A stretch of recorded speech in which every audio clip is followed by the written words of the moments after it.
La chasse, une pratique qui soulève passion ou critique, mais qui demeure bien souvent méconnue. En tout cas jusqu'à l'arrivée de l'exposition Wanted à la chasse sur le lac au musée du Léman. Ça a été une vraie enquête. Il n'y avait pas d'ouvrage sur le sujet. Il a fallu vraiment aller chercher des articles ici ou là, des petites informations, des petites anecdotes,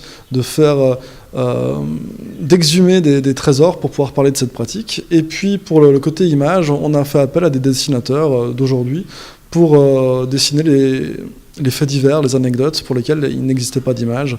Et donc on a créé en quelque sorte un nouveau corpus. Plus d'excuses, on bat des ailes et on se cultive. L'exposition retrace les origines de la chasse et son évolution avec différents objets, comme ici dans la salle consacrée au braconnage. Pour la petite histoire, c'est à partir du 19e siècle que des réglementations sont mises en place.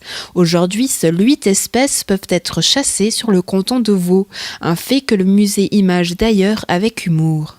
Avec des affiches du type western, avec des criminels recherchés Wanted, et donc on a barré la mention Wanted avec la date de protection de l'oiseau quand l'oiseau a été protégé. Dommage pour le grèbe UP et coup de projecteur sur les technologies développées pour augmenter l'efficacité des chasseurs.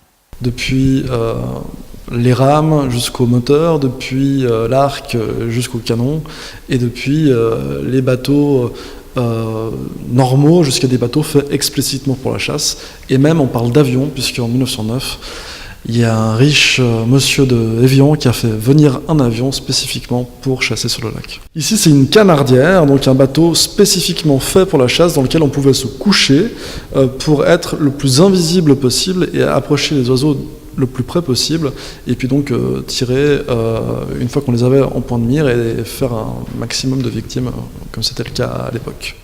Au total, ce sont donc 4 salles consacrées à la thématique de la chasse et une multitude d'anecdotes. Je vous laisse donc quelques surprises à découvrir jusqu'au 17 septembre.